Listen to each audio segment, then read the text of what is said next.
Hello everyone. Please confirm you can see my screen and confirm you can see my face.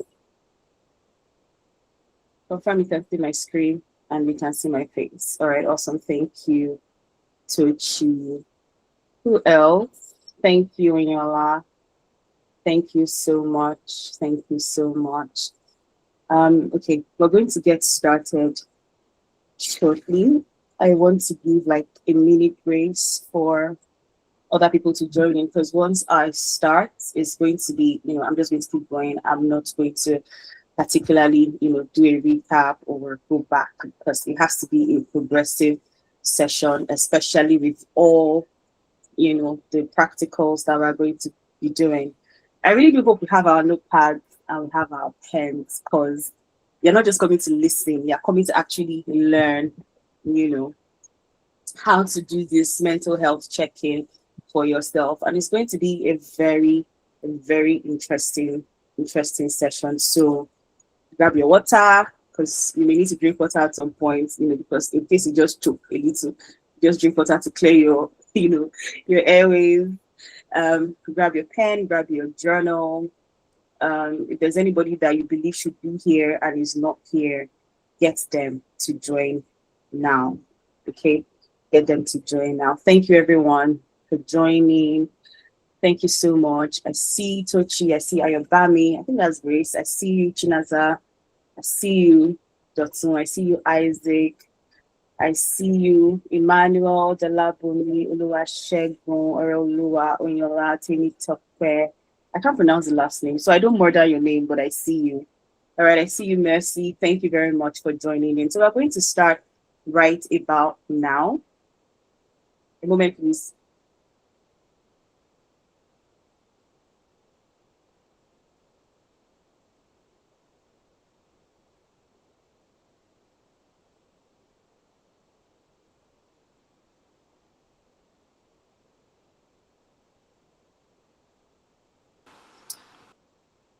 All right, so this is the How Are You webinar. Um, I mean, the webinar title theme says, How are you? Basically, because it's important that we are able to constantly check in on how we are, right? All the time, all the time. It's always important. And truth is, a lot of us can't even answer that question honestly and deeply the way we should. We're always on autopilot. We say, oh, I'm fine. And a lot of times we're never really fine, right? So we're doing this because your mind matters. And please note that this session is a safe space, absolutely safe. It's also to help you know that you are not alone, right? And a healthy mind is a healthy, heart. Like a healthy mind is the heart of a happy life, rather. Okay, so getting into it, first things first, I'd like to introduce myself, right? For those who may not know me, or for those who know me or as someone different or in a different light. So my name is Becca Olu. I am counselor Becca Olu. I am a certified professional counseling therapist. I integrate faith with therapy, right? To help support healing, wholeness, and transformation. My core in therapy is, I work with trauma, abuse, and addiction, and then everyday mental health challenges. That is my core. I'm big on your mental health, any mental health challenge, anyone who has had an experience of abuse, trauma, addiction, and you're trying to heal from it, you're trying to become whole, you're trying to be transformed from that experience. That is my core. However, I also offer general counseling. A lot of people just a lot of times need a general counseling on life generally, maybe not particularly anything specific, but just like a check-in to see how they're doing. I also offer workplace support, that is, employee mental health support and group therapy. Group therapy is something like what we're about to do today, right? When you have a group of people, and you're trying to counsel them towards a common goal. Our common goal today is that we're all trying to answer the question, how are you, to see that, we're fine, to check in on our mental health. So a fun fact about me, I don't like color yellow. I don't like color yellow. I'm not even sure why that color exists, to be honest, I do not like color yellow at all. I absolutely love vanilla flavored things. Interestingly, please, as I'm saying this fun fact about me, I also want you to type to introduce yourself, your name, where you're plugging in from, and one fun fact about you, because I also need to get to know you. Please let's do that in the chat. Just type it in the chat, your name, where you're plugging in from, and one fun fact about you, so I can get to know you, right? Beyond, excuse me, beyond just me talking. I also want to hear from you because I'm in the chat, I'm reading the chat. So please, let's go. I want to see your comment. Just type it in the chat. You don't need to raise your hand. You don't need to talk. You don't need to unmute. You don't need to turn on your video. Just type it in the meeting chat. Your name, where you're plugging in from, and one fun fact about you. So we need to do that before we move on to the next thing. I'm waiting so I can read. I want to start reading some comments because I want to start getting to know us. Okay, so I was saying that a fun fact about me is I do not like the color yellow. I love vanilla flavored things. I was somewhere was it Wednesday? I was somewhere on Wednesday, and when I said I love vanilla flavored things, she looked at me and she was like, "You look too interesting to love vanilla flavored things." And I'm like, "What do you mean? Vanilla is an OG flavor. It's an OG flavor, please. Vanilla ice cream is better than chocolate ice cream. Quote me anyway. I said what I said, and I'm not taking it back. Okay. I think another fun fact about me is that I feel my feelings deeply. Please, can we stay muted so that please mute your mic. If your mic is unmuted, please mute your mic. It's important that we have perfect silence, right? So we don't distract each other and we don't distract anyone. All right.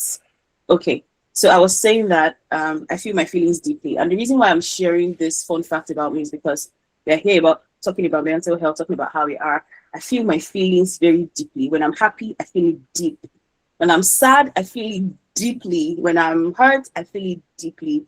So over time, it has kind of contributed into how, the building of my personality. The same way, so when I love deeply. Okay, so those are fun facts about me. That's quite an interesting fun fact about yourself. Okay, from Turkey, you enjoy toxicity. Okay, that needs some work, but we'll get there. I'm waiting for more comments in the chat. I'd like to read about us. I think we have about 20 people on the call. Please type in what's your name, where are you plugging in from, and what's one fact about you. All right. I don't want to have to pause for too long.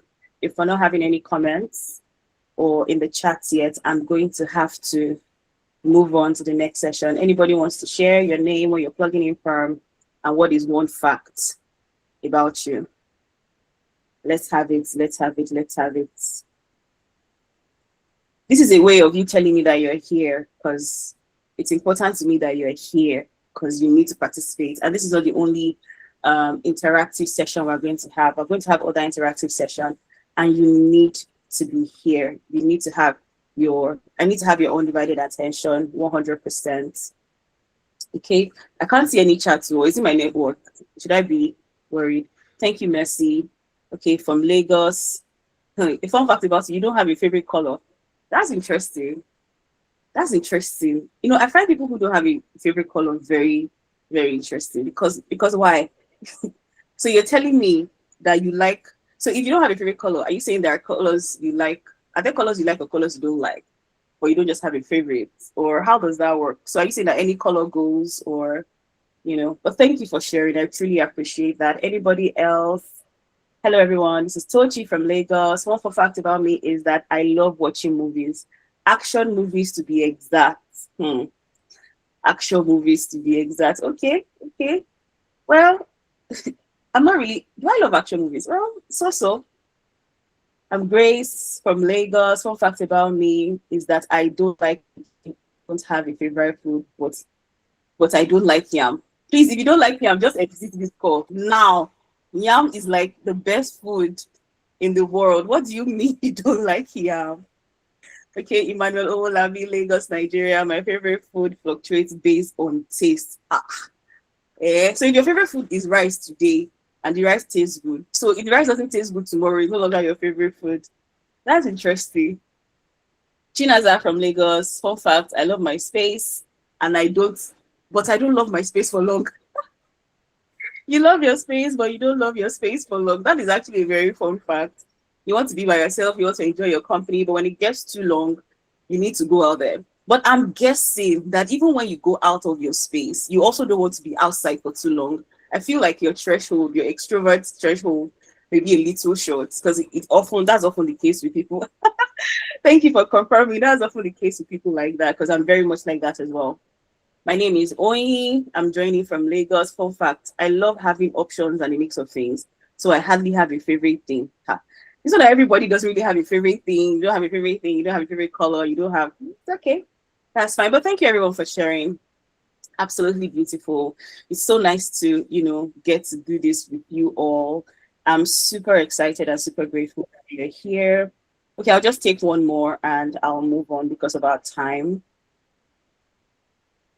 Noa Patricia Olu I love colors. I know how to blend them all. Yes, I like yam too from Olambe Ogun State. Shout out to you, Ma. All right. Okay. Moving on. Thank you everyone for participating. So we're going to move on to the session proper. Okay. So why are we here? Why are we here? Why are we here?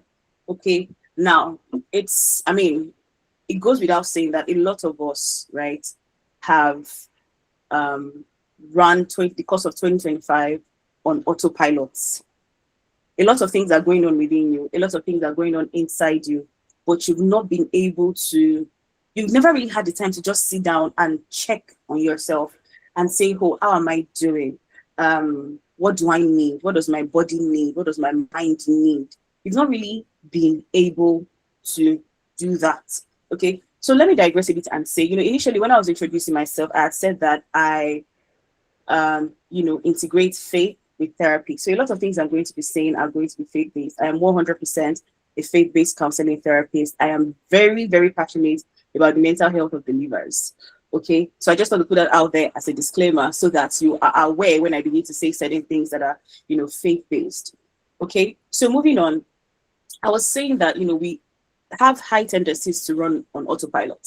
We don't stop, pause to check on ourselves, to check on how we're doing, and because it is the end of the year, right? There's a very high tendency to feel disappointed about not achieving those things that you would have loved to achieve. And the new year is coming, okay? And you also have no idea how to paint a clear picture of what 2026 is going to look like, right? So, and you've also not been able to set goals because it took me a while personally to be able to say, okay, this is what I want to do in 2026. These are the things I have some should I say met goals in 2025 and, has carried them over into 2026. But it took me a while to, settle in and say, this is how I'm doing, this is what I need, and this is what my needs. And that is where a lot of us are.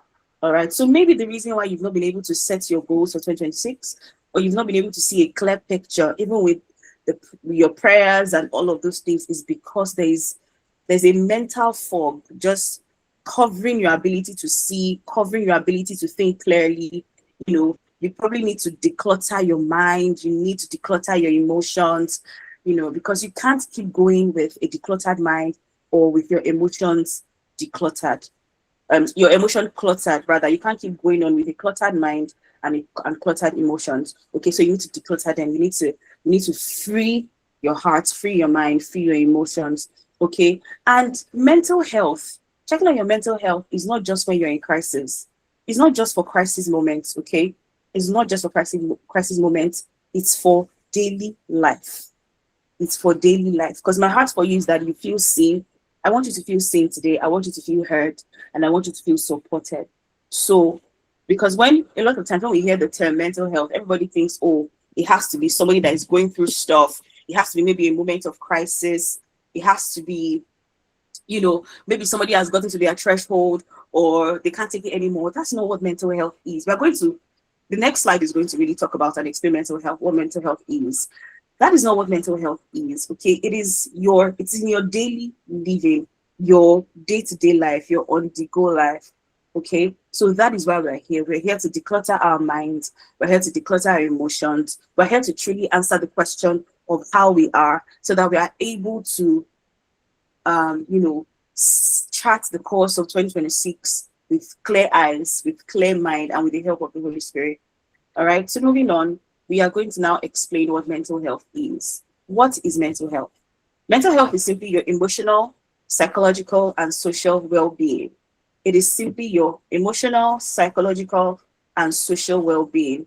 It affects how you think, how you feel, how you cope with stress, how you make decisions, and how you relate to others.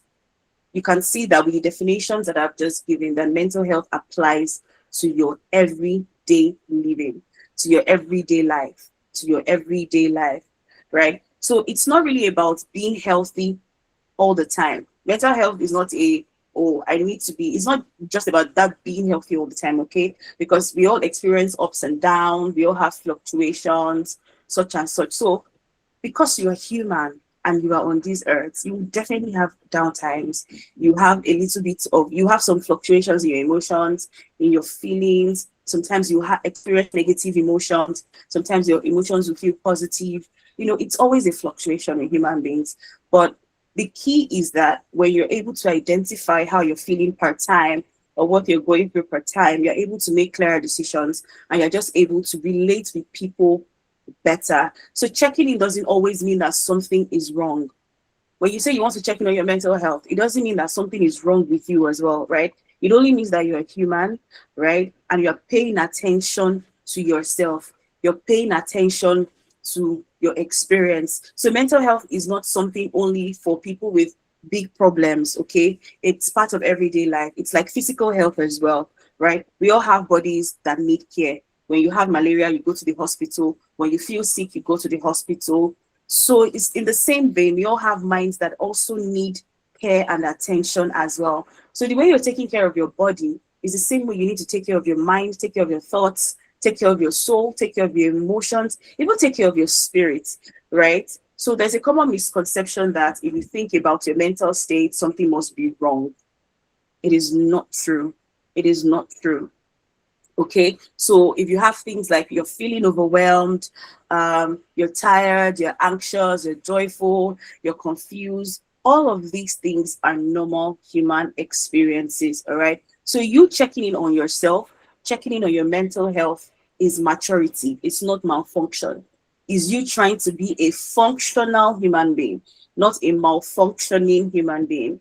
Okay, so mental health is also not the absence of challenges or difficult emotions, right? It is also about how we navigate those, difficult emotions, those challenges, how we learn from them, and how we care for ourselves through all of those difficult challenges and through all of those difficult emotions. Okay. So at this point, we're going to do a little exercise. All right. On a scale of 1 to 10, I want you to rate how your mental well-being is today, like right now, in the here and now, you being on this call, on a scale of 1 to 10, how are you feeling? Like, think about it. I'm going to give you a few seconds, or I'm going to give you a minute. Think about it. Really think, how am I doing right here, right now? What are the things I'm feeling? And then on a scale of 1 to 10, I want you to rate how you're feeling right now. I want to see it in the chats. Just drop it in the chats, how you're feeling right now. I want to see it. So we're going to take it from there. Okay. I want to see it in the chat and I want you to put it in your journal, here and now, right now, with all that I've learned about mental health, with all that has been said that mental health is and mental health is not. Think about it. How am I feeling in the here and now, right now? All right. I'll just give you a minute to think about it and put it in the chats and also put it in your journal, okay? Because the next few slides is going to get quite practical. So this is the part where you're going to have to bring out your journal and your pen, okay? Because you're going to have to refer back to this when you're about to do your check-ins for yourself. So think about it. We have about a few seconds left. On a scale of 1 to 10, how are you feeling right now? Right now, on a scale of 1 to 10, I'm quite excited, So I'm feeling like a 7, 8 right here, right now, because I'm excited I'm doing this. I'm excited you're here. But, other things as well. Awesome. Awesome. I see a 10. That's beautiful. That's beautiful. All right. Can I see every other person? Shinaza says 5/10. Okay, can I see others? I want to see everybody's response. How are you feeling right now in the here and now? What are you feeling on a scale of 1 to 10? Hmm. Ayobami says 5 over 10. Moyola says 8 over 10. Lajide says 6. The last says 10 over 10. All these 10 over 10 people. I want to be like you when I grow up. That's good, but that's absolutely beautiful that you're feeling 10 over 10 in the here and now. All right. 1 over 10. Wow, that's a lot. I hope that by the time we're done with this session, you'll be able to really sit down and analyze why you're feeling a 1 over 10, why you're feeling a 10 over 10, why you're feeling a 6 over 10 or a 5 over 10, and you'll be able to now decide what your body needs, what your mind needs, and you'll be able to take care of yourself optimally, properly. All right, that's good. Thank you for your responses. All right, so we'll move on to the next theme. All right, so we're going to be looking at what checking in really does. What does checking in really do for you? What does checking in really do for you? So first things first, it helps you to notice patterns and behaviors. Checking on your mental health helps you notice patterns and behaviors.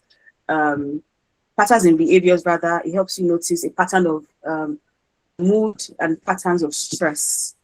When you're able to check in on yourself, the truth is, a lot of times people are really stressed. They are always in a mood. There's always something, but you don't really notice a pattern. When you're very intentional about checking in on yourself, you begin to notice those patterns. And the reason is because when you notice those patterns, you become self-aware and you're able to really take a step back, do the right things, have the right responses, take the right actions. So checking in is important because it helps you to notice patterns in your behavior, the things that you're doing that are not nice. Are you lashing out at people around you? Are you always rude? Are you always angry? Are you always in a mood?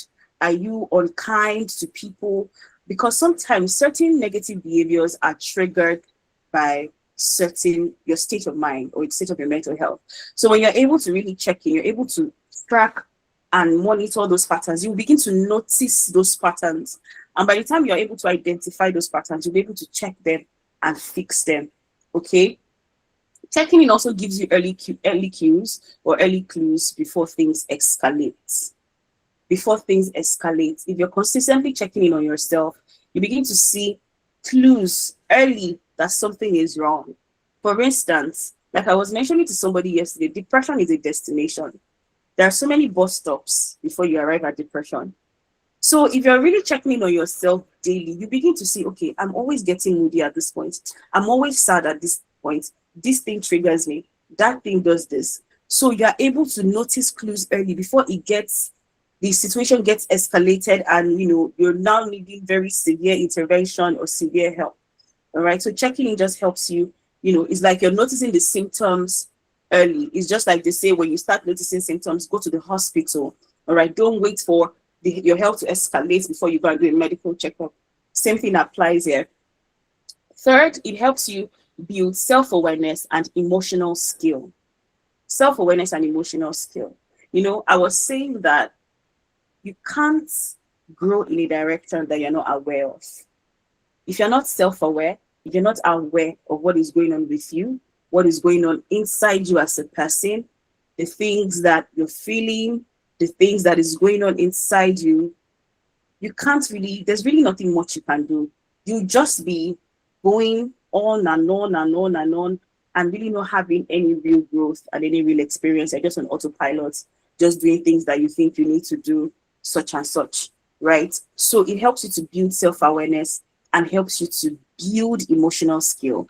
And the emotional skill is not just for yourself, because the truth is, when you're self-aware about yourself, you become aware of how you treat other people, you become aware of how you treat yourself, you become emotionally skilled, to yourself, for yourself, and for other people. That also contributes to your emotional intelligence as well in the long run.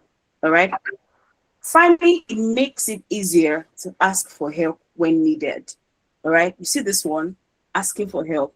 As simple as it sounds, not many people know how to ask for help.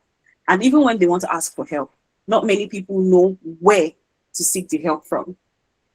And this is, as simple as it is one of the things that causes another layer of traumatic experiences.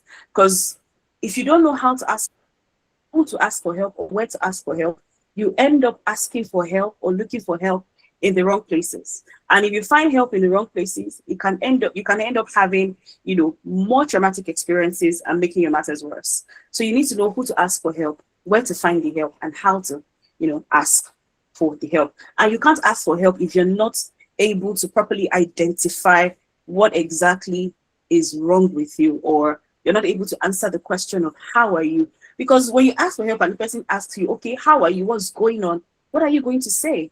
You have to be able to know what to say. So that is why it's important that we have these check-ins for ourselves. Okay, so I'm going to be moving on to the next thing now. All right, so moving on. Now, we're moving on to practical steps. Please, if you've not gotten your notepad and your pen, now is the time, okay? If you've not gotten your notepad and your pen, now is the time, because we're about to do as we say, all right? I need your undivided attention. Undivided attention. Get your notepad and your pen. Position yourself in a comfortable, way, in a position that's comfortable for you, because you're about to do some deep thinking and you're about to, really get into it. Now, let me say this. It doesn't end here. It doesn't end here. It continues, okay? What you're about to learn now, you're going to take it with you and apply it in your everyday life. These are practical steps you can use to check in on yourself, to check in on your mental health, to check in on how you are doing, and check in on what you need, okay? So first things first, when you begin to feel overwhelmed, so it's not even really about the negative emotions. Look, there's a way you'll be so excited, there's a way you'll be happy. You even still need to pause and breathe and ask some reflective questions, because a lot of times you can be excited and happy about the wrong things and lose focus. Like, even when you're happy and you're joyous and you're excited, you need to know exactly what it is that is making you so excited and so happy. Why? So that when in your downtime, you're able to refer back to those things that have made you happy, made you excited, make you feel with joy, and you're able to draw strength, from those things. So first practical step is, we're going to pause, we're going to slow down, and then you're going to ask reflective questions. And in those reflective questions, you're going to be honest with your response. Look, if you lie to anybody, don't lie to yourself, okay? If you lie to anybody, you should not be lying to yourself, all right? So I'm saying that first things first is to pause, breathe, slow down, and ask reflective questions and be honest in your response. So we're going to do a bit of breathing exercise right now. I'm going to do a bit of breathing exercise right now. Now, when you're breathing in, you're not breathing in with your shoulders. Because when people breathe in, they go, no, you're not breathing in with your shoulders, okay? You're breathing into, how do you know that you're breathing properly? Your stomach begins to, what's it called? Is it inflates? Or your stomach goes in and out. So you breathe in. So now let's take a deep breath. Breathe in, hold, 1, 2, 3, 4. Now breathe out slowly. That is how you take a deep breath. Not that is a breath of tiredness, exhaustion. When you want to breathe intentionally, you breathe in, you hold for 4 seconds, and you breathe out. You let it out. You do that a couple of times. You can do that a couple of times till you feel relaxed, and it just helps you regulate. It helps you regulate. It helps you think better. Once you're regulated, right, and you're thinking better, you're now able to ask yourself those reflective questions, and you're able to give yourself honest responses. So now, if you have your notepads and your pen, we are going to begin to answer those reflective questions. you're going to begin to answer those reflective questions. The first question you're going to answer in your journal right now, number one, how are you feeling right now? How are you feeling right now? How are you feeling right now? Name that emotion, name the feeling. What is that thing that you think you're feeling right now? And if you're not able to name it, also indicate it that you're not able to name what you're feeling, because that is also an indicator that you may need some help. So in your journal, I want you to name that feeling. Name it. What are you feeling right now? And what is the biggest emotion you're feeling today in the here and now? Because right now, we're talking about the here and now. What is that thing? What is the biggest emotion you're feeling right now? Okay, I'm going to give you a few seconds to process that, to think about it, to name it. Once you're done doing that, just type done in the chats. Everything we're doing now is for your journal, not for the chats. But as soon as you're done writing what you're feeling and the biggest emotion you're feeling today, just put it in the chats that you're done, so I can move on to the next question. Okay. I'm waiting to see the first done, but I'll just give you a few seconds to just think, and then as soon as I see that one person is done, I'll move on to the next question. Truth is, because of time, and because people need to get around doing other things today, you may not really be able to think deeply as you want to. But I just want you to just think, just take a few seconds to think, what am I feeling right now? What is the biggest emotion I'm feeling today? And put it down. Write it in your journal. Write that in your journal. Okay, is anybody done? Has anybody done that yet?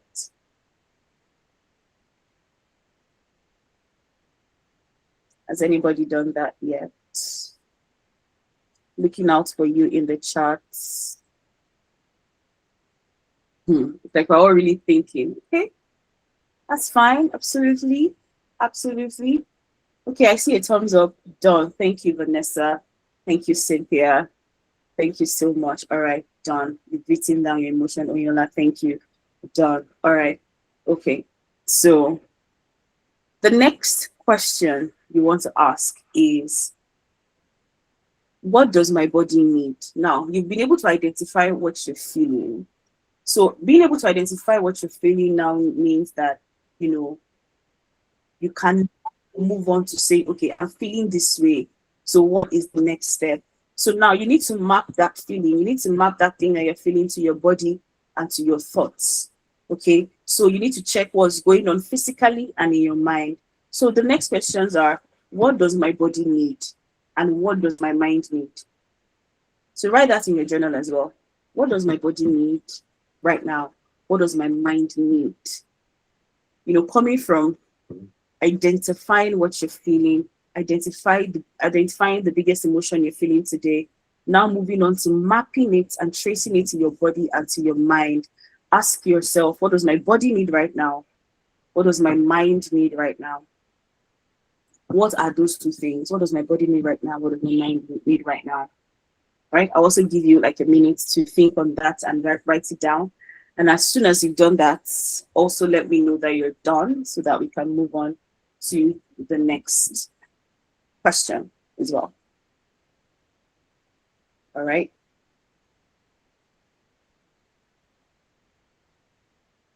What does my body need? What does my mind need? What does my body need? What does my mind need?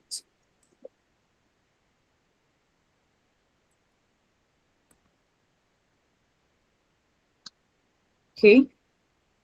As soon as you're able to identify what your body needs and what your mind needs, just let me know that you're done. If you've written that down, let me know that you're done so we can move on to the next questions. These are practical. I don't want to say simple questions, but sometimes it's actually quite difficult to answer them. Also, if you do not know what your body needs or you do not know what your mind needs, also write it down there that you do not know what you need. Because if you don't know what you're feeling, you don't really know what you need. So if you initially, wrote down that you don't know how you're feeling, or you're unable to name what you were feeling, the tendency that you know what your mind means is very low. Okay, thank you, Chinaza. You're done with that question. Is anyone else done?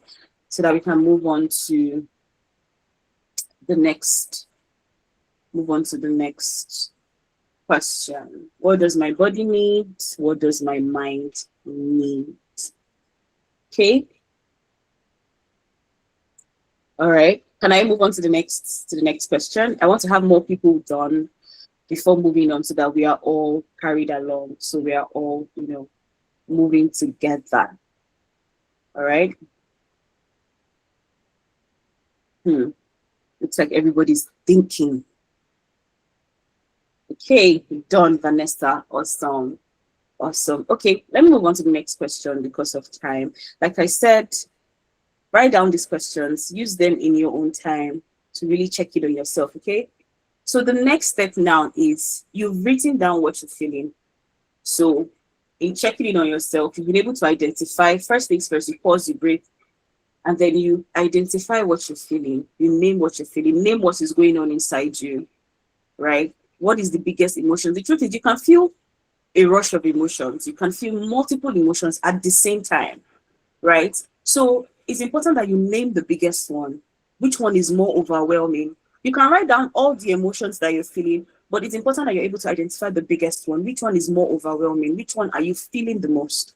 Once you're able to write them down, then you map it to your body and thoughts and check, okay, what's really going on physically? How does this affect me physically? And how is it affecting my mind? So you're then able to check what your body needs and what, all right? So you note those as well. And then once you've done that, the next questions you need to ask yourself is one, this thing that I'm feeling or this thing that is going on with me, can I manage it on my own? Can I administer self-care and regulation by myself? So self-care and regulation are gentle practices you can do by yourself to make yourself feel better, to give your mind what it needs, to give yourself what you need. Thank you, Ifeoluwa. Thank you, and Wanwa. I see that you're done. So now that you've written all those things down, ask yourself now, these things that I've written down, are they manageable on my own? Like, can I give myself self-care? Because I'm going to show us steps to self-care and also steps to reach out for support. So are these things manageable on my own? Is it, can I take care of myself by myself? That if I have tools, gentle practices I can do by myself, these things that I have written down, can I handle it myself? Second question is, or do they feel heavier than what I can manage on my own? Or do they feel heavier than what I can regulate? Do I need to reach out for support? Do I need to reach out to people or professionals that I can talk to?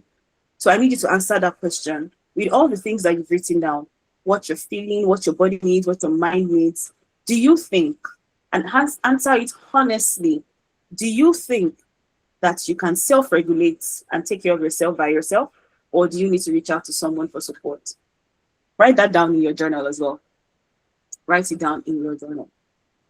Do you think that with all that you're feeling and all that you think your body needs and all that you think that your mind needs, can I take care of myself? Like, if I have tools or steps for self-regulation, do I think it's something I can do myself? Or does it look like something that, I'll need help or support for? We're going to come back to this question because by the time we go through the self-regulation tools and, you may now be able to say, okay, maybe, just maybe I can self-regulate by myself, or just maybe I need to reach out for help or for support. Okay, so I'm just going to give you a few more seconds to note that down. Can I self-regulate with all of these things I've written, or do I need to reach out for support? Let me know when you're done. As soon as you're done writing that, just hit done. Just type done in the chat box. Just type done in the chat box and, we'll take it from there. We'll take it from there. Are you done? Are you done? Are you done?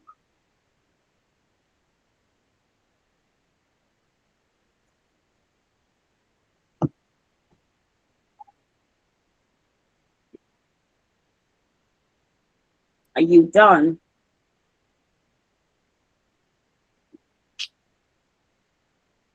All right, Ife, thank you. I'm waiting for, I want like two more people to be done, right? And then, take it from there. Because now, thank you, Vanessa, you're done.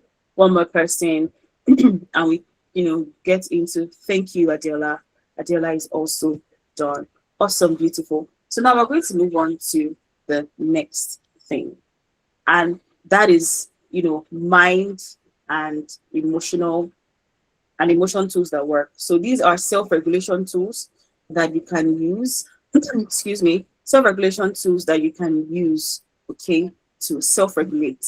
When you've been able to identify those things that you think are going wrong with you, now you're able to now self-regulate with, you know, these steps. I already mentioned the breathing.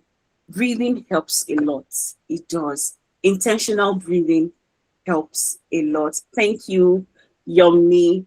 Intentional breathing helps a lot. Take a 60 seconds breathing break. Breathe in, hold for 4 seconds, and breathe out. You can do that multiple times, just to help you feel relaxed. Help you feel relaxed. Okay? The next thing is journaling. Journaling. Write out your thoughts. Look, journaling helps a lot. I am a very big advocate for journaling. I preach journaling anywhere, anytime. My friends know this. I don't joke with journaling. Journal your thoughts. Journal what you're feeling. The happy thoughts, the joyful thoughts, the sad thoughts, the hurtful thoughts, everything that you're feeling, journaling. What journaling does for you, it's that you begin to see a pattern, like begin to see a map. You begin to see the things that actually trigger you. You begin to see the things that actually, get you going. So journal your thoughts. Journal your thoughts, your triggers, and your relief. You've journaled your triggers, you've journaled your thoughts. You should also journal your relief. Okay? You should also journal your relief. Very, very important. Very important. It's commendable, or when we talk about these things, lots of times it sounds simple because we're just talking about it, but they're not.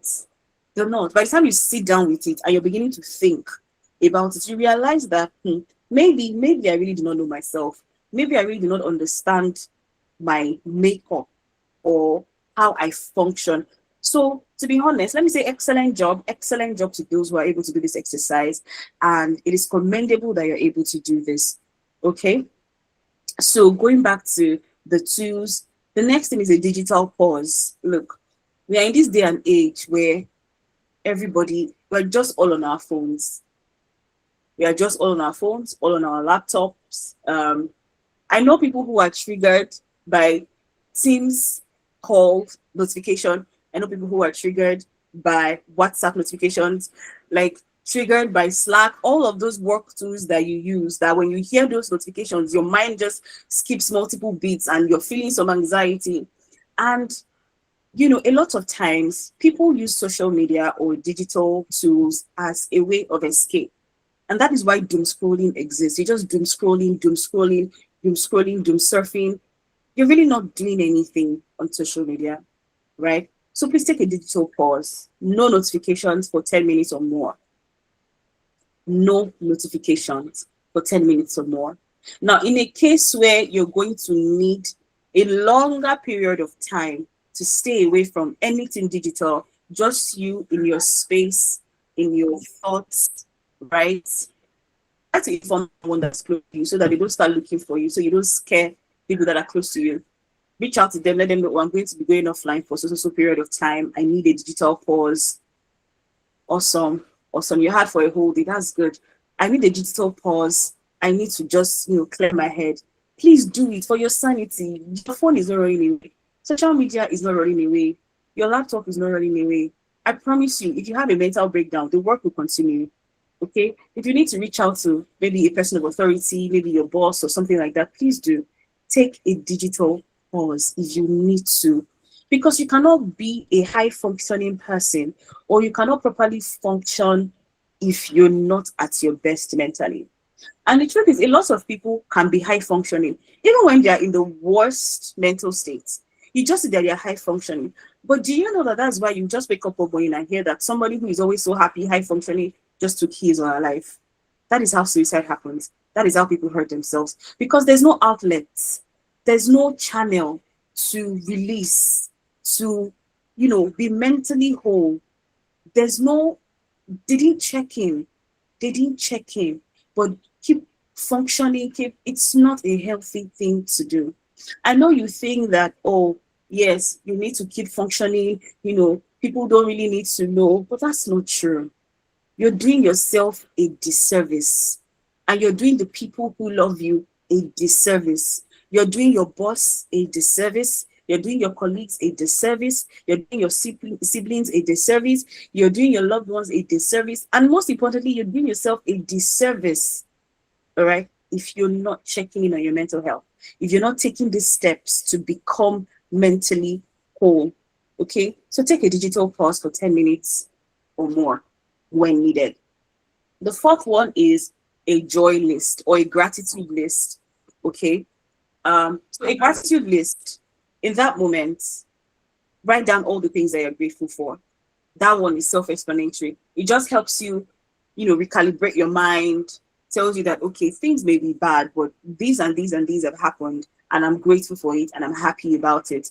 And, it just tells you that there's lights at the end of the tunnel, that things may seem bad now, but things will always get better. A joy list is do something that gives you joy. In that moment, you're doing your mental health check-in, and you see that, okay, your mind needs, or you're feeling some type of way, do something that gives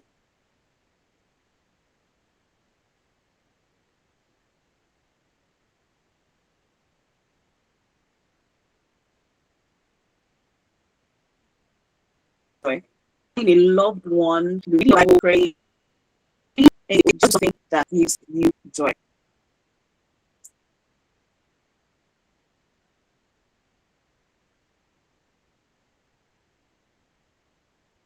Continue, please.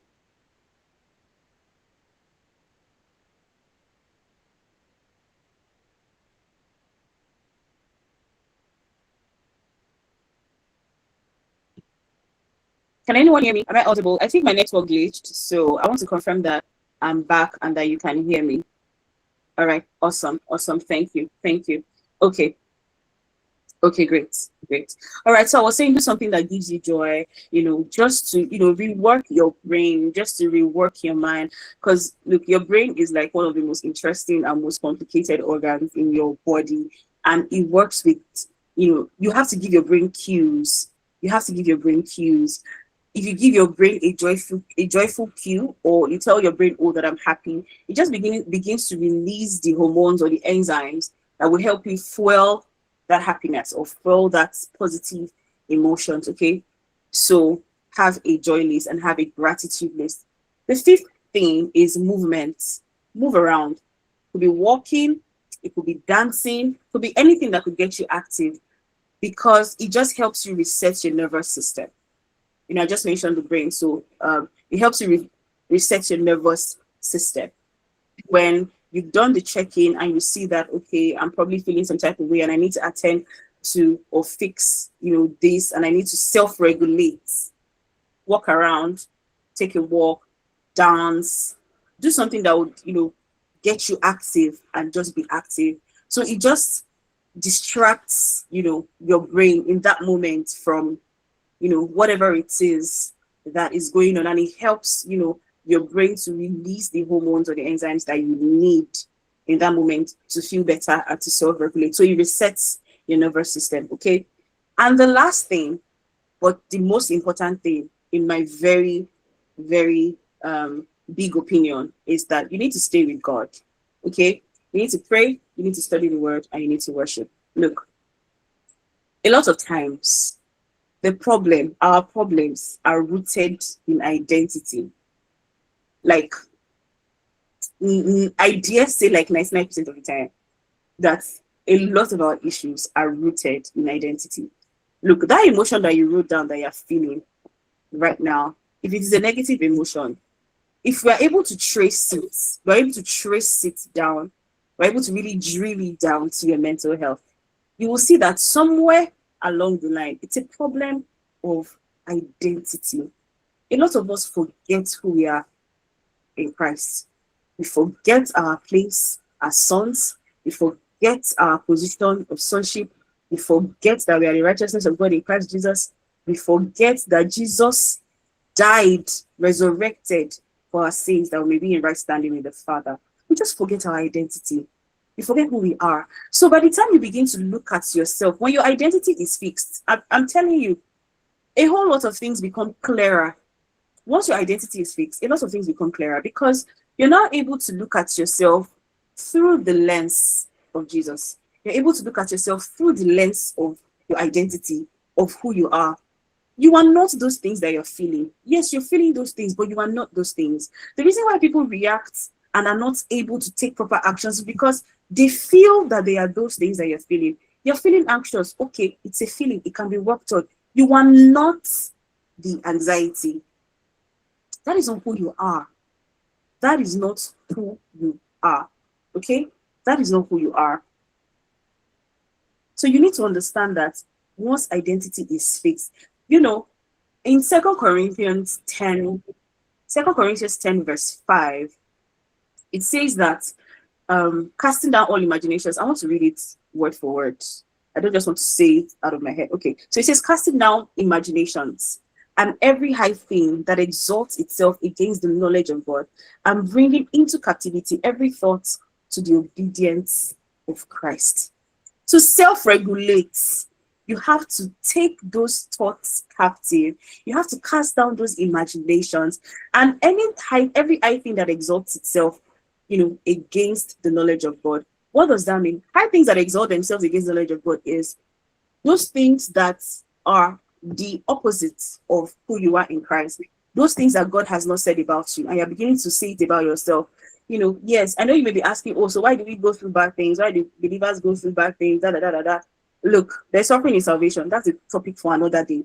But you see, you would go through things because you're on earth. You're in a fallen world. You are in this world, but you're not of this world. So it is our duties as believers to superimpose, the supernatural over the natural. So in self-regulating, it's important that you remember, look, 2 Corinthians 5:10, hold it to your chest, tight it to your chest. Okay, you have to cast down those imagination. When you need to self-regulate, you pray, you go to the word, you worship God in songs, in tongues, just bask in the presence of the Father. It helps to self-regulate. As a believer, and you have a good devotional life, you know what I'm talking about. If you know, you know. If you don't know, you don't know. Okay? So in that place of casting down every imagination, you see that you begin to also cast down every high thing, that anxiety, that hurt, that is beginning to make you feel like you're not enough. You that Jesus came to die for, you're feeling that you're not enough. That is a thought, that's an imagination that you're beginning to exalt above the knowledge of God. Okay, so in self-regulating, you need to cast down imaginations, cast down those high things that exalt itself above the knowledge of God, and bring all those thoughts, those experiences into the obedience of Christ. All right, meaning that you focus on the cross, you focus on the finished work of Christ, focus on what God has done for you, focus on what God has said about you. If you don't know what God has said about you, is in the Word. You have a whole Bible to see God's promises about you. Okay, and Philippians 2:13 says, it is God who worketh in you, in you both to will and to do of His good pleasure. It is not the pleasure of God that you're experiencing. It doesn't give God pleasure for you to experience those things that you're experiencing. God is a good Father, right? He is not evil. He doesn't do evil. It's not His good pleasure that you're experiencing those things. So in self-regulating, that is why it's very important to always pray, worship, go back to God. And then God just, there's just a peace that washes over your mind. There's just a joy that we know, right? Joy is a knowing. It just washes over your mind, and you just find solace in the Father. The Bible also says in Matthew, I will send you another comforter, helper, all of those things. Remember them, call on Him, draw mercy from the throne of grace, draw help. Your help comes from the Lord. Draw those things. Those things are very, very important, highly important in self-regulating, right? Very important in self-regulating when you're trying to what's it called, self-regulate during your mental health check-in. So once you've done a mental health check-in and you see that, okay, I think I need to self-regulate by myself, these are steps that can help you care for your mind, care for your emotions, care for your mental health. So now that I've gone through the mind and emotion tools that you can use, I want you to go back to your journal, and that question I asked, all those things that you wrote down, are they things that you can self-regulate by yourself? With all of these tools that you've been given, are they things that you can self-regulate by yourself? Do you think that if you do all of those things, you will be able to, your mental health will be able to, find a balance? You'll be able to answer honestly, function well, you know, talk to yourself and just self-regulate. That's really just the word. All right. I need you to answer that in your journal, but I'm going to move quick because of our time. The next is how to know that you need help. How to know that you need help. So you can try the self-regulation tools, and sometimes it may not just be enough, and you actually need some help. Okay? And you actually need some help. So here are some pointers or indicators that you might need help. Number one, you're feeling overwhelmed more days than not. You're always overwhelmed. I mean, sometimes because we live in a very high functioning environment, everybody's working, doing one or two things, doing multiple things. You can be overwhelmed sometimes. But by the time you're seeing that feeling overwhelmed is your consistent state, like that's your default setting, you are always overwhelmed, then something is wrong. You need to reach out for support. It is not normal to feel overwhelmed more days than not. You're feeling overwhelmed 24 hours, 24/7, every day of the week, every time. You're always feeling overwhelmed, you're always exhausted, you're always tired. It is not normal. You need to reach out to someone who can help you regulate yourself. Okay? If you have trouble functioning at work or at home, the truth is, and personally, this is an experience that I have had personally, especially when it comes to working. Naturally, I'm a high performing person, but I began to notice a very serious decline in my performance at some point. And I didn't know what it was. I was always just numb, just, I didn't even really know what it was, right?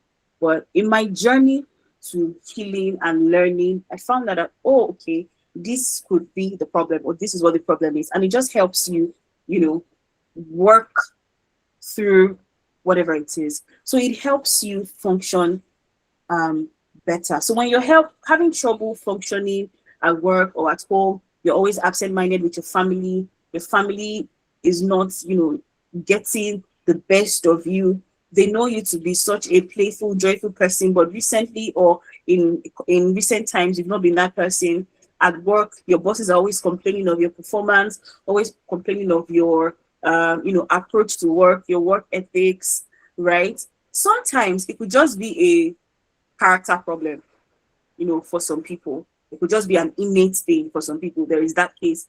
But if you are such a high functioning person, you know that this is not who you are. This is not your standard of work. This is not your standard of family. What's it called? This is not the standard of who you are with your family. And you notice a decline and you're beginning to have trouble functioning at work and with your home and at home, you need to reach out for help. If you've tried self-regulation tools and they're not working, you need to reach out for help or for support. All right.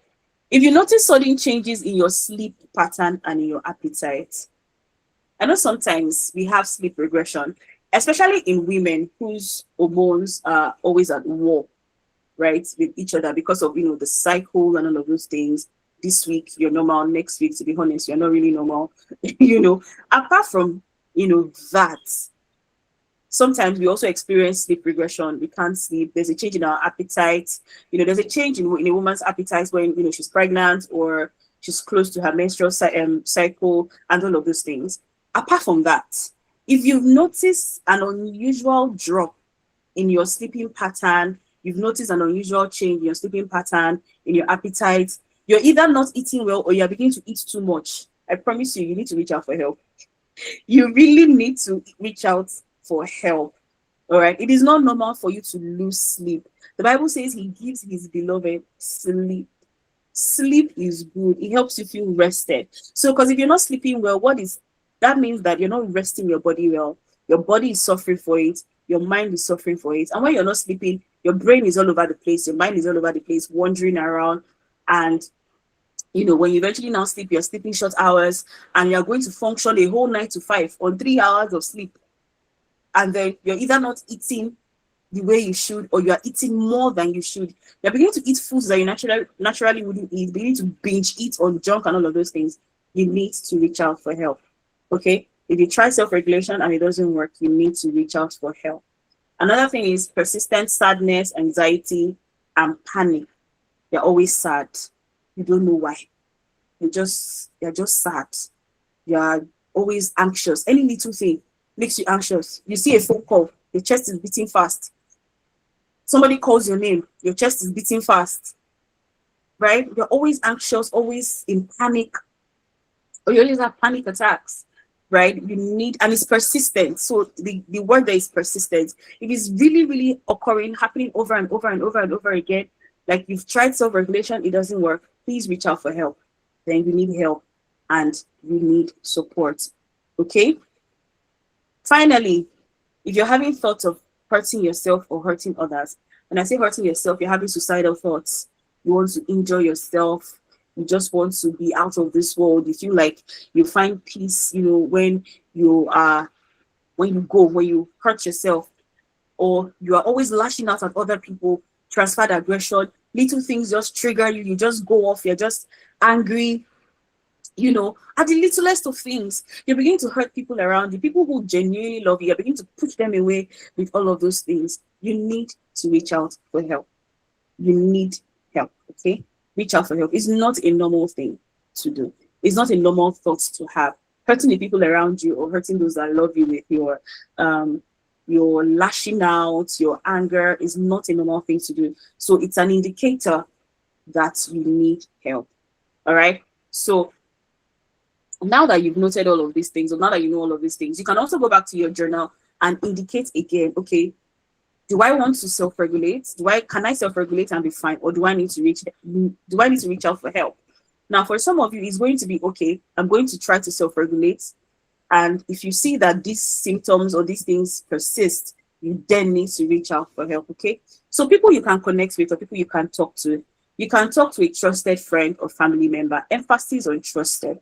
Somebody you are sure that if you talk to them, that things will be fine. It will give you some sort of regulation and some sort of balance, and you'll be able to pick up yourself again and keep going. All right. You can talk to a spiritual authority, because sometimes maybe you just need a spiritual authority like your pastor to just help you, remind you of who you are, to be honest, in that light, remind you of your identity. Sometimes you forget these things, and maybe you may not even be a spiritual authority. Maybe I'm not should I say somebody who can just help you, right? Somebody who is just your spiritual circle that can help you. But a lot of times we listen more when it comes from a spiritual authority. That's why I put the spiritual authority, okay? Because a lot of times we trust a spiritual authority, so you can reach out to that. 3, a therapist or a counselor. Right, a therapist or a counselor. Now, when I was introducing myself, I said I was a counseling therapist, and that's because I offer therapy through counseling. So when I'm offering therapy, it is with counseling, okay? A lot of times, counseling is more like a shorter approach. You meet someone, they counsel you, tell you things that would help your situation. It's usually more short term. But you see, in therapy, it is processes. We're doing psychoanalysis, we're using tools like cognitive behavioral therapy. We're really breaking everything down, going to your background, going to your childhood, checking all of those things that could have led up to where you are now. So you may need to reach out to a counselor or a therapist to help you. A lot of times, a lot of people need these things. Okay, this is what you may need. So if that's what you need, you may need to reach out to a counselor therapist a counseling therapist. The next one is a community support group. a community support group. Sometimes you may have a support group that, they can just help you when you need help. You talk to them, they come together, they hold your hands, just speak to you, pray for you, help you do all of those things. So a community support group also helps. So if you have one of those, right, just feel free to maximize it. And it's trusted, feel free to maximize it. Finally, a medical doctor. A lot of times our mind and body are very connected. So the state of your health can affect your mind, and the state of your mind can affect your health. So maybe what you need is actually a medical doctor, and maybe you need to check what is really going on inside in your body. And maybe if we're able to medically solve what is going on in your body, your mind will then begin to regulate and say, okay, this thing is solvable and we can overcome this thing. Okay. So these are indicators that you might need help. All right. Now that you've seen the indicators that you might need help, you've seen the mind and emotional tools that work, you should be able to answer the question of whether you can self-regulate and take on self-care by yourself, or you need to reach out for support. All right. Now, please note, very important, that all these signs to reach out, they are not weaknesses. If you're experiencing all these things, it does not mean that you are weak at all. At all. It only means that you're a human, you're trying to take care of yourself, and you need the help. And it just shows that you love yourself, to be honest. And it shows that you want to be a better person, not just for you, but for other people around you as well. Okay, moving on to the next thing. All right, be kinder to yourself, please. It was very important for me to put this here because a lot of times what's the word? We are too harsh on ourselves. We don't give ourselves grace. We are kind to others. And the Bible says love your neighbor as yourself. But it now feels like we are now being so superficial. You are being so superficial. You don't actually love yourself, or you're not particularly so kind to yourself. Yeah. You're not nice to yourself. You're not kind to yourself. And it's not healthy. You need to learn to be kinder to yourself. Cut yourself some slack. Give yourself some grace. You're doing absolutely beautiful. Look, nobody has a template to life. Nobody has, even the people that you think are doing very well, or the people that you're looking at their lives and you're thinking, oh, why can't I be like this? They also have their baggages. Okay. They also have the baggage that they're dealing with. They also have things that they need to overcome, things that they need to heal from. All right. So you need to have a healthier relationship with yourself. When you have a healthier relationship with yourself, you're now able to, that is where self-care really comes from. That is where you now be really able to be intentional about checking in on yourself from time to time. Okay. Steps to a healthy relationship with yourself. Talk to yourself like you would talk to a close friend. That your best friend, or those people that you really love to talk to, you're so endearing with them, sweetheart, love, talk to yourself that way, treat yourself that way, be intentional about it, hype yourself, right? Because nobody can be you like you. You are just you. You are beautifully and wonderfully made. Accept yourself, be your friend. Be your friend. Okay, so talk to yourself, be intentional, stand in front of the mirror, look at the mirror, have a conversation with yourself, talk with yourself, be kind, call yourself endearing words, sweetheart, my love, how you did, just hype yourself up, talk to yourself, give yourself that, it just helps you, kind of builds that love and that kindness for yourself. Okay.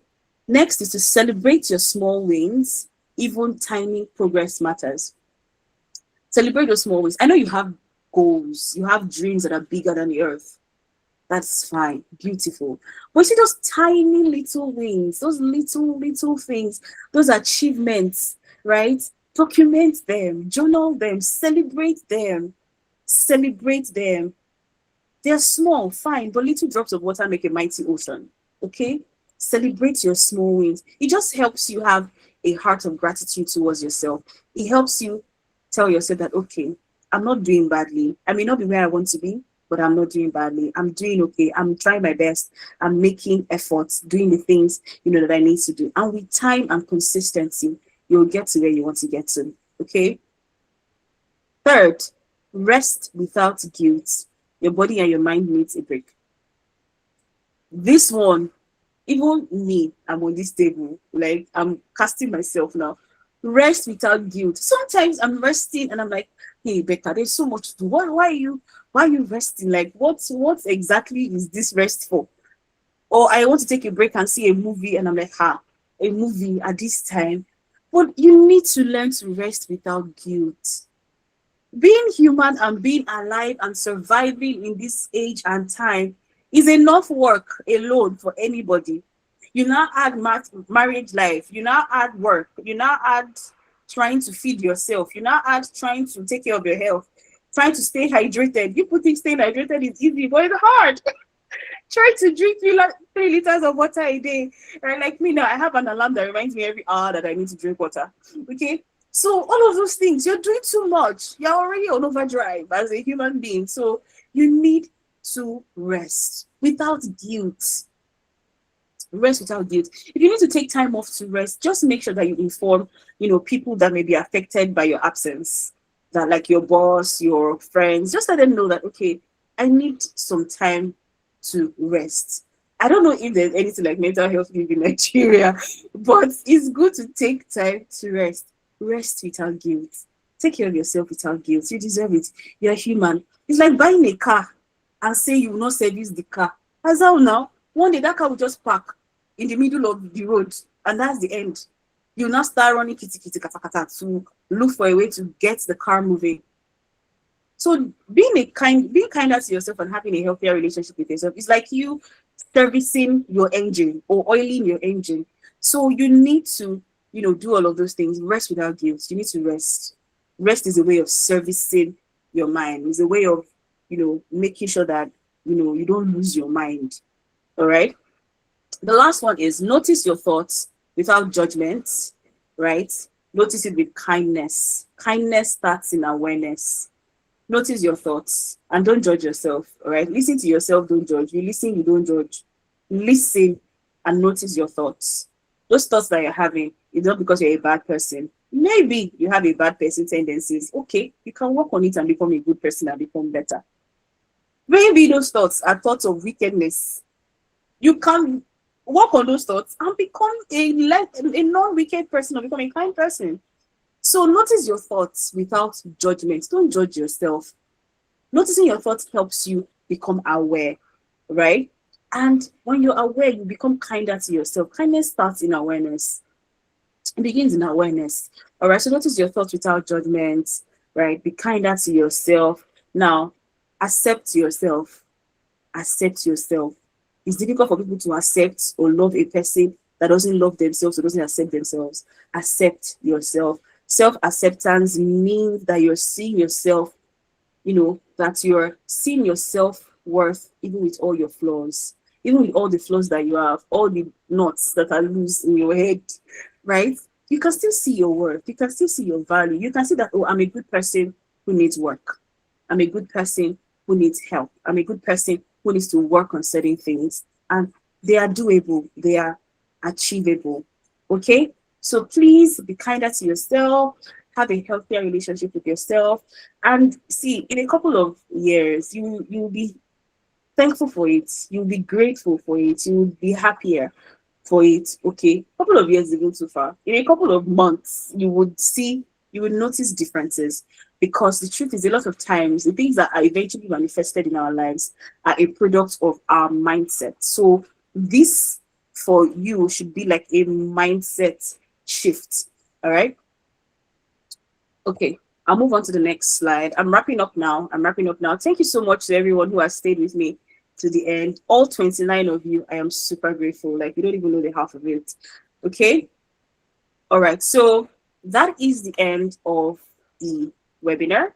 We have come to the end of the hourly webinar. That is, all that I had planned to share.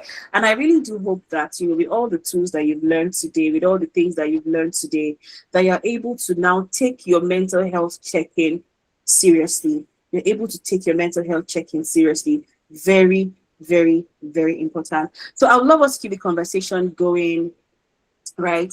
it doesn't end here for me. I don't want it to end here, for all of us. Keep the conversation going. If you know anybody that needs help, anybody that needs support, anybody that needs to see a therapist, please feel free to send them my way. Currently, I am offering up to 4 complimentary um, counseling therapy sessions. So if you're coming to me, I'm going to have 4 sessions with you. If you love to have a session with me as well, I'm going to drop the link in the chat so we can, a link to book a session if you need to. If you know somebody who needs to book a session, somebody who needs to, who needs somebody to talk to, who needs somebody to help their mind, please share this with them. And if you're the one who needs it to, please go ahead. I've dropped the link in the chat, the booking link. If you need to book, a counseling session, please feel free. It's available for a limited time. It's going to end in January, right? So please do that. Lastly, you can, reach out to me on, via my email, thewholenicco@gmail.com is on the slides. I'm very sure you can see my screen. And on social media, please follow us, turn on the notification so that, you can get, we have so much coming. I have a lot in store. Something is coming in February, right? Don't worry, I'm going to share all the announcements, all the news. So please stay connected. I'm available if you have any questions about mental health, you have any questions, about how to navigate this mental health thing, send me an email or send me a DM on social media. Or if you have my WhatsApp contacts, feel free to send me a DM. All right. I would love to, absolutely love to hear from you.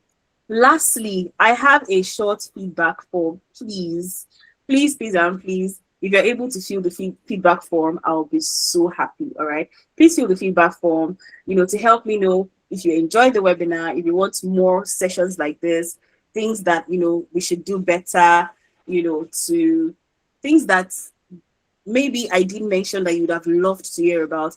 Please fill the feedback form and let me hear from you. It's also in the chat. I'm also going to post it on social media. I'm going to post it on my status. I'm going to send it, as broadcast messages so you can help fill the feedback form. All right, so we've come to the end of the How Are You webinar. Thank you so much. You showed up, and that matters to me a lot, and it should matter to you too. Showing up just means that you are capable of showing up for yourself. So if you've been feeling like, oh, I really can't show up for myself, no, you showed up. You've spent like almost an hour, 30 minutes with me, on this journey. It means that, you're very capable of showing up. Thank you, everyone. I love you so much. Thank you for showing up. So I'm going to give room for any questions. If you have any questions you'd like me to answer, if you have any questions you'd like me to answer, you can maybe ask in the chats, and I would answer them quickly so that we can be out of here by 12 max, so that we don't take our time. Today is Saturday, people need to rest, go to their parties and their OMBs. If you have any questions, please ask. And if you don't know what to ask your question now, you can send me an email, all right, at thewholenicco@gmail.com. I'll be happy, super happy to answer your questions. Any questions? Any questions? Any questions? Any questions? Any questions? Okay. Okay, I don't see any questions. I don't see any indication for questions. So I think, oh, Bilala, you have a question. Let's go, let's have it. So good Please evening. type your questions in the comment as well if you can't unmute. All right, yeah. Hi, good morning, Obi. What's up? Good morning, What's up? everyone. What's your question? Good morning. Good morning, Mr. Becker. Trust everyone can hear me. I can hear you. Go ahead. Okay. I know I came quite late, so I jotted some things down when you were saying be kind to yourself, right? And I don't know if you can still help us, expatiate more after I have dropped my question, because I know many of us have this definition of being kind as, being kind to yourself as, taking good care of yourself, going out, buying things for yourself, see movie and the likes. And I still understand that there are some people who their goals in life is to show help to some persons, right? To be kind to others, to to give solutions to others who need those solutions. But because Okay. of the environment we find ourselves, the backgrounds we've grown up, some people intend to, go back to their shell, restrict themselves from, being that or doing that assignment that they are called for. So I feel they are also depriving themselves from being kind to themselves. So how can one, you know, you know, balance that when you find yourself in such situation? Because I feel Hmm. being kind to yourself shouldn't be just going out buying things for yourself. There are people who are called for an assignment to do that for other people. So if the people you are doing that for are not appreciating it or seeing it that way, that can also make you restrict yourself from doing that. And with that, you are not being kind to yourself or showing kind to yourself. So how can one Okay. balance such situation? All right. Awesome. That's a very beautiful question. And I trust the Holy Spirit to help me answer that. Okay. So, first things first, let me say that kindness is a fruit of the Spirit. Kindness is a fruit of the Spirit. So, I'm going to answer this from a believer's perspective. And even if you're not a believer, it's a principle that applies, right? I think it's a principle that applies even to the general human character. Kindness is a fruit of the Spirit. Now, if you look at all the fruits of the Spirit, they are character traits that every believer and any sane human being should have. So, being kind to yourself is not just, first, it's not just about taking yourself out. Those are acts of kindness, right? Taking yourself out, doing nice things for yourself. Sometimes you can be really nice. There are nice things to do, but not in itself kindness. Now, kindness is how you act regardless of the situation. Let me paint a picture. Let me use a friendship, for example, or a relationship. Two people are friends, right? And they're expected to be kind people.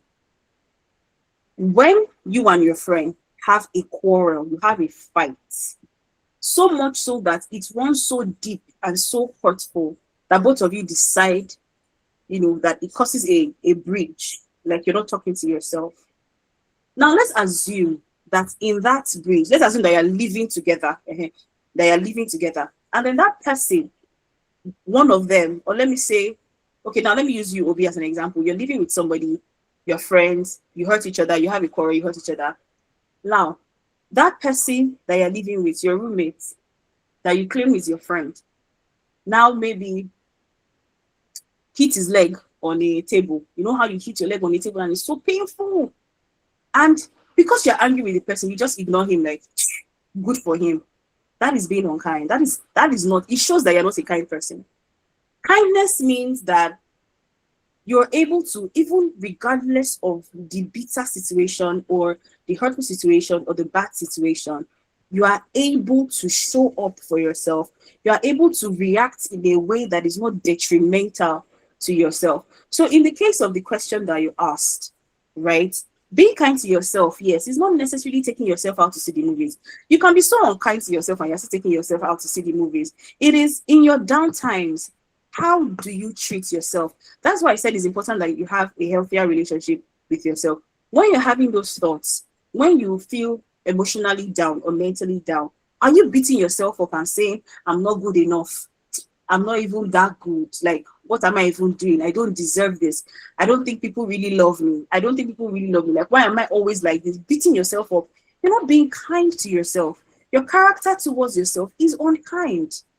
You're not giving yourself grace. Now, in the case of you saying extending it to other people, it's the same thing. Now, if you're extending kindness to other people and they don't appreciate it, and it's not making you feeling like, oh, you want to withdraw your kindness, that is also not, that is also kind.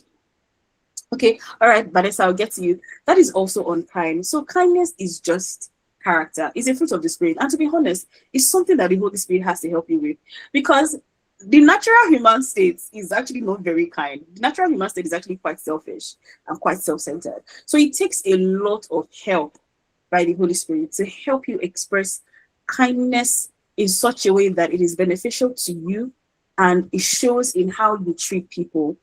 You don't have to wait for people to appreciate something that you do for them before you continue doing it. It means that your reason for doing it is wrong. It means that you have a wrong why. So why you're doing what you're doing is not because you want people to appreciate it or you want people to react a certain kind of way. It's because you know that it needs to be done. So if you're not doing your assignments because you feel that people are not reacting in a certain kind of way, you're doing yourself a disservice. You're really doing yourself a disservice, and you're not really walking in, the light that God will have you walk in. Yeah. Does that answer your question, Obi? Yes, yes, yes. Thank you very much. Thank you very All right. much. Awesome. So being kind, being nice. Yes, kindness is a fruit of the spirit. Is a character, innate character that you're expected to have. That's why we say sometimes when we say thank you for your loving kindness. Right? Kindness is in the depth, is in the heart of love, the love of Christ. Okay, thank you everyone for your contributions. Thank you for your questions, and thank you so much for your time. I'm super grateful for your time. All right, we've come to the end of the How Are You webinar. Enjoy the rest of your day. Do not forget to reach out to me, social media, follow us, like our content, engage, look out for us, announcements for programs that are coming, things that are coming, events that are coming. All right. Have a beautiful Saturday, everyone. God has blessed you. Bye.